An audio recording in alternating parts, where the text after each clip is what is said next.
Hi everyone, my name is Mandy and I'm here at the Pittsburgh Zoo, and today I want to do a little program for you called Furry Friends. It's one of our preschool programs and we're going to get to talk about some animals with fur. So how many of you have a pet at home or know somebody with a pet at home? Yeah, a lot of you do. Okay, so that's awesome. So why don't you think about what has it felt like when you've touched an animal? Is it soft? Is it hard? Is it warm? Is it cold? What do you think? Yeah, a lot of people are going to say it's nice and soft and really soft and furry, and that's because a lot of the animals that we're used to seeing and touching, cats and dogs, all have fur or hair on their bodies. And if you feel your head, you have some hair on your body too, because we're all mammals. Animals with fur are called mammals, and that's what we're going to be talking about today. Now, do all animals have fur on their bodies?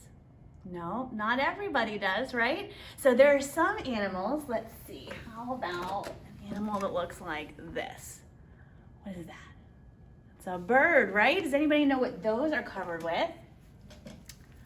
Feathers. So birds have feathers. They don't have fur on their bodies. So there's a lot of different ways animals can have coverings on their bodies. There's even a different kind. Let's see another one. How about a weird looking lizard like this? What do you think? Does that have feathers? No. Does it have fur? No. Let's see. It has scales. So these animals are called reptiles, and some animals have dry, scaly skin all over their bodies. But those are a little bit different. So today, we want to talk about the animals that are soft and furry and have hair and fur covering their bodies, and those are called mammals. And mammals also need someone to help take care of them when they're babies. So you probably have someone to help take care of you, right? I know you're not babies anymore, but people and a lot of other animals need someone to help take care of them as they're growing up. And so we're going to be talking a little bit about those animals and how they're cared for as they're growing up. So let's start out. Do you want to meet an animal to start off our program? You might. So let's see here. Let me grab my friend. And we'll see what she's covered in. Oh. All right. Oh my goodness. Who is this? This is my friend Zulu. And anyone have a guess what kind of animal Zulu is? That's right. She is a rabbit. Now, do you see her soft fur all over her body? Yeah, absolutely. So fur does a lot of really cool things for animals. It helps to protect their bodies and keep them nice and warm. So when we go outside on cold days, do we usually put on something to help us stay warmer? Yeah, usually put on a jacket or hats and gloves. Well, animals can't do that, right? So animals have fur to help cover their bodies and keep them nice and warm, right? And also, sometimes the fur helps them to either stand out or blend in.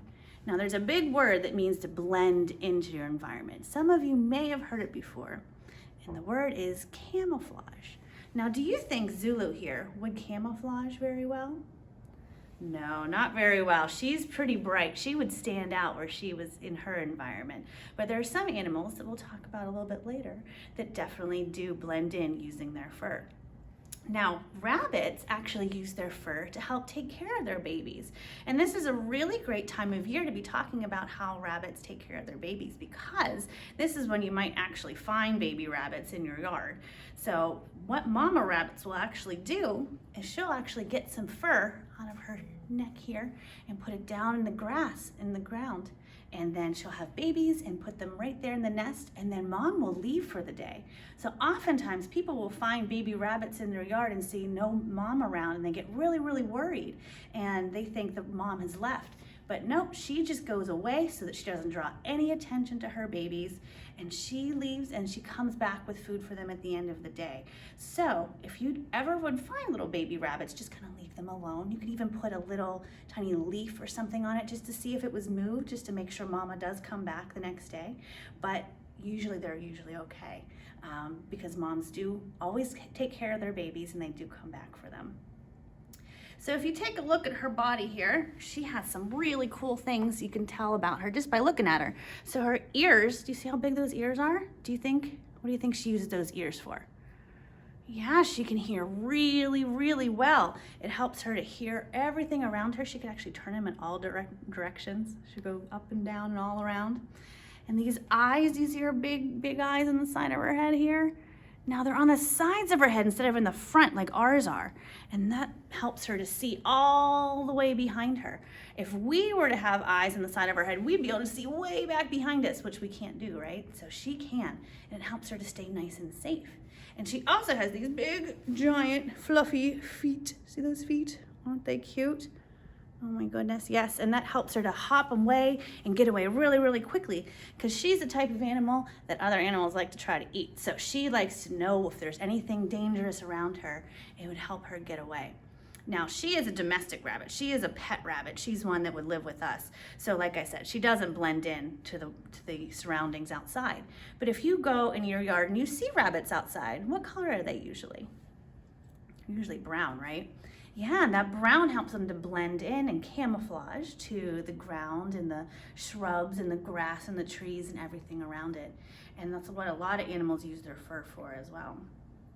So she's been very, very friendly. We're gonna get her back and we'll start talking about another cool animals.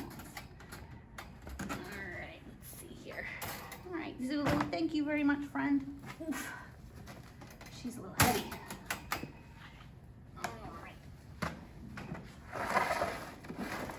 Like I said, a lot of animals with fur will have fur to keep them nice and safe and warm, and also to blend in. Now this fur here is from a beaver, and beavers spend a lot of time in the water, and they'll be out in the cold winters here in Pennsylvania.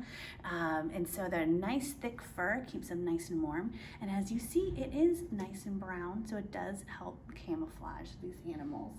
Now, I said there are some animals that do want to stand out with their fur. And this one, you might have a guess what this one might come from. If you think about it, what's black with a little white stripe down their back? A lot of you probably are saying skunk, right? And everybody goes, oh my gosh, skunk. And they get all nervous and go, oh, ah, skunks. And the reason for that, right, is we know that this skunk can smell really bad, right? And that is exactly why this guy doesn't want to blend in. It wants to stand out. It's actually warning you with the colors of its fur to say, look out, I'm a skunk, stay back, I'm gonna spray you if you don't, leave me alone. And so if you ever see a skunk, they usually just kind of waddle along. They're not running away, they're not hiding, they're not really that afraid because they know they have that stinky weapon that most animals are gonna wanna stay far, far away from. But not all animals have nice, thick, soft, fluffy fur to keep them warm. Some animals actually have some really thin fur. So you have a guess what kind of fur this is? This is from a stripy zebra. And if you see, I'm petting it, it doesn't even move very much. It's very, very thin fur. And zebras, they live in Africa where it's pretty warm year round, and they don't need that fur to stay nice and warm. And also, if you see this color, they're not really blending into their grassy areas, are they? Well, actually, they can blend in with each other. It actually creates a little bit of a confusion for some animals because all the stripes all together makes it really hard for a lion or a leopard or something trying to hunt them to pick out individuals. And fun facts too, these stripes actually make it even hard for bugs to see them. And so other animals get bitten by these bugs that carry germs and make them sick, and zebras don't get bitten by them because they can't see these stripes. It's really, really cool.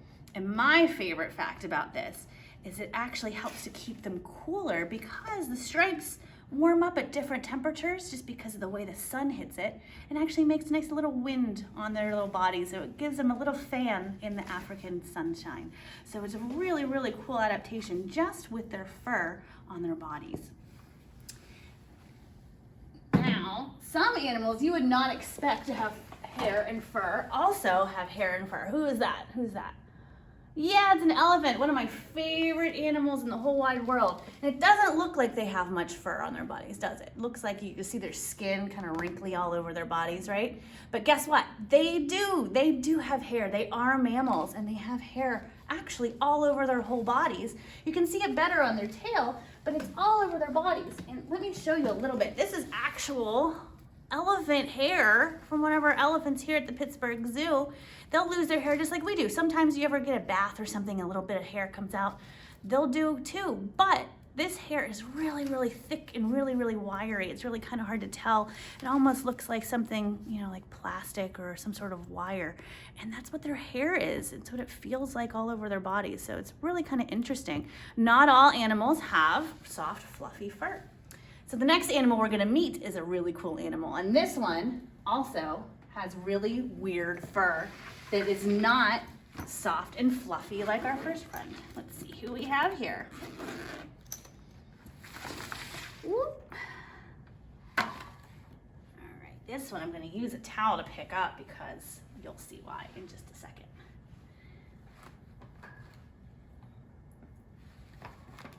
Woo.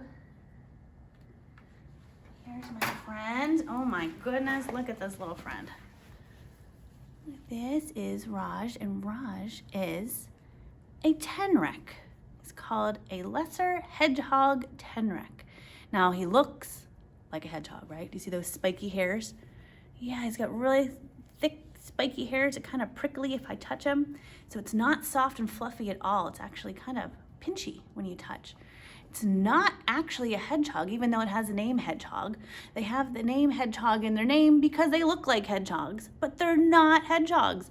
And in fact, this is really, really weird. Scientists actually think these guys, instead of being related to hedgehogs, are more closely related to the animal we just talked about, elephants. They think they're more related to elephants than they are to hedgehogs, which is super duper weird.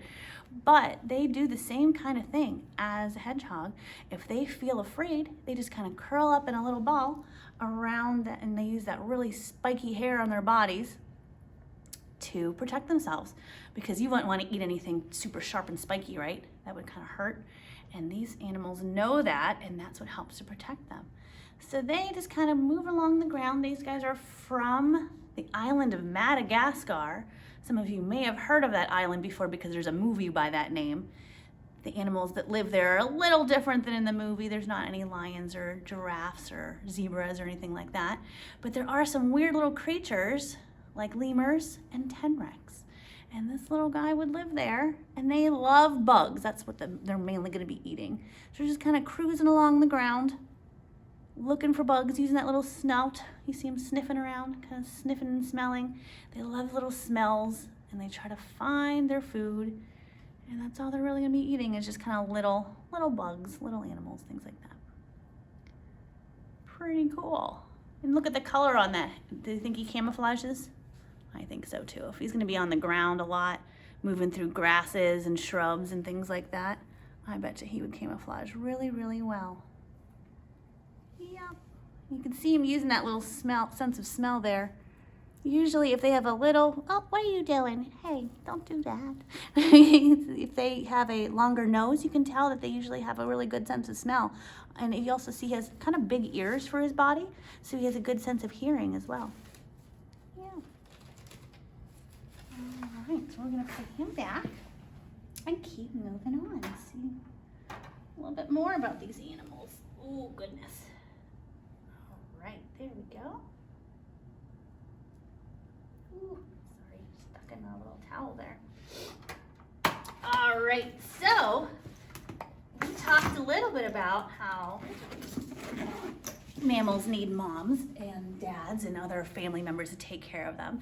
There are some animals that are kind of weird how they take care of their babies. They have a pouch on their bodies, right? Like a kangaroo will have a pouch to help take care of their babies.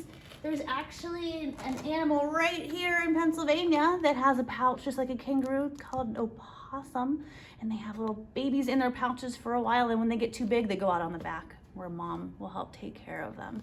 So they're pretty cool.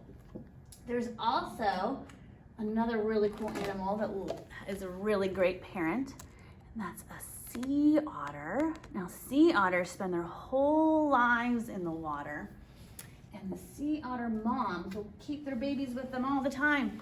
Sea otter moms will kind of float around in the water, and sea otter babies will float around on their bellies, and they'll go everywhere where the mom goes.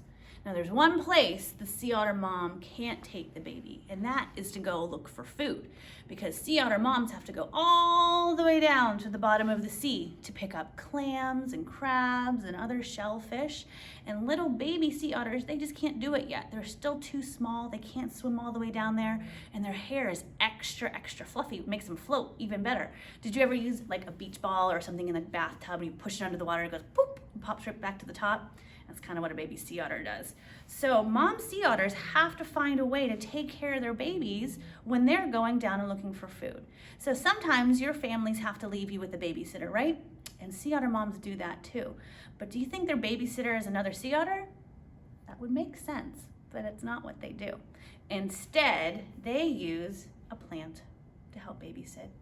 They actually find something called kelp. And kelp is like a big type of plant that lives in the ocean. And then these big leaves, and it just kind of floats through the water, kind of like a big tree that grows in the oceans. And they'll find a big piece of kelp leaf, and they'll wrap their babies up in the leaf, and they'll leave the baby there floating at the surface of the water, wrapped up in the kelp. And mama sea otter will go all the way down to the bottom. She'll get a whole bunch of food. She'll stuff it in her pockets, and she'll come back up to the surface, and she'll know where baby is because she goes exactly back to where she left the baby. And she'll help take care of it and get it back, and they'll go off and they'll eat lunch together. Isn't that fun? So did anybody catch the fact that I said that she sticks her food in her pockets? Yeah? Do you think sea otters have pockets? They do, believe it or not. They absolutely do. And where do you think they have the pockets on their bodies? A lot of people say in their bellies like a kangaroo, right? It's not there, absolutely not. Where do you think it is? You know what? It's something really funny. It's in their armpits. They have a little bit of extra skin between their arm and their body, and they kind of shove food in their armpit pockets, and that's where they can bring that up with a rock and everything, and they'll come back to the surface and they'll be able to eat their food. They just pull it out of their armpits and they'll eat it for lunch. Now, do you think that would be silly to do? If you had to go to school or someone's house and take a lunch with you and you put your sandwich in your armpits and then you come back out and you're eating your lunch? That would be really weird and gross for us, right? But for sea otters, that's how they do it. They're always eating, they're always floating along, and they have really thick, soft fur to keep them nice and warm because they live in really cold waters. And their fur is actually the thickest fur of any animal in the whole world. They actually have 1 million hairs per square inch. So if you put your finger like this, there's 1 million hairs. On your entire head, there's only 100,000. So there's more than 10 times as many hair in just this little bit than you have on your whole entire head. And that's how they stay warm in really cold waters. So it's pretty cool what they do. Now we're gonna finish out meeting probably the second furriest animal that I know of, and probably the softest, even softer than a sea otter sometimes. So let me grab our friend here, and we'll talk a little bit about what makes this animal super special too.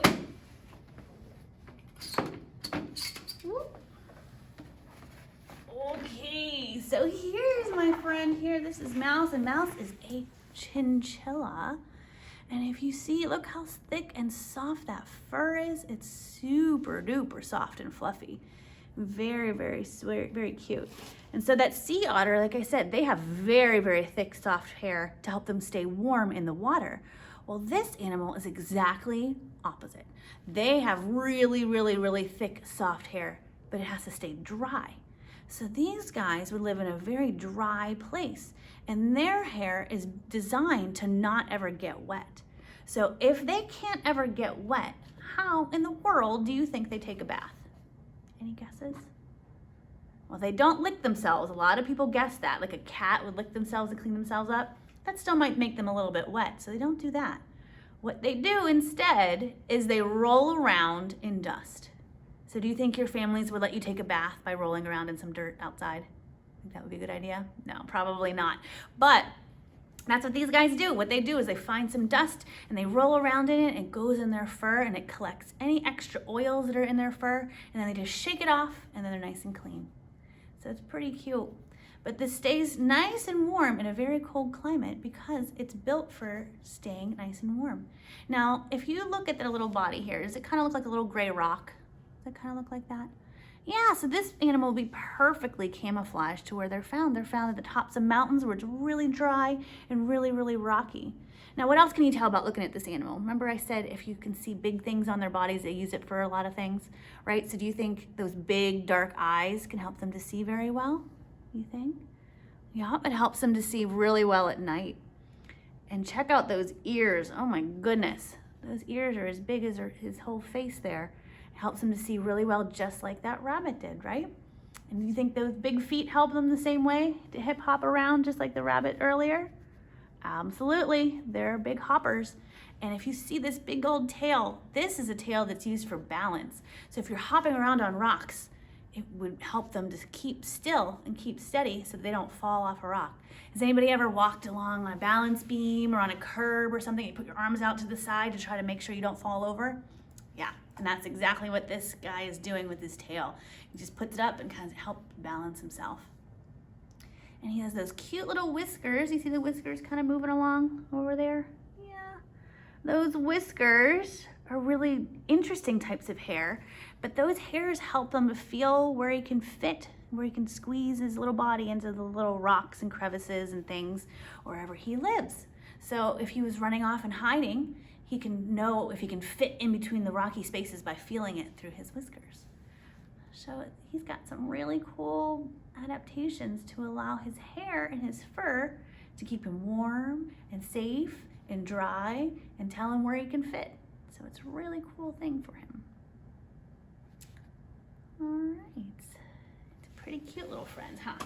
So the thing about animals with fur is they're all very cute, very fluffy, but they all have adaptations that help them to survive, and it helps them to stay warm and helps them to camouflage, and like I said, they need their families to help care for them too.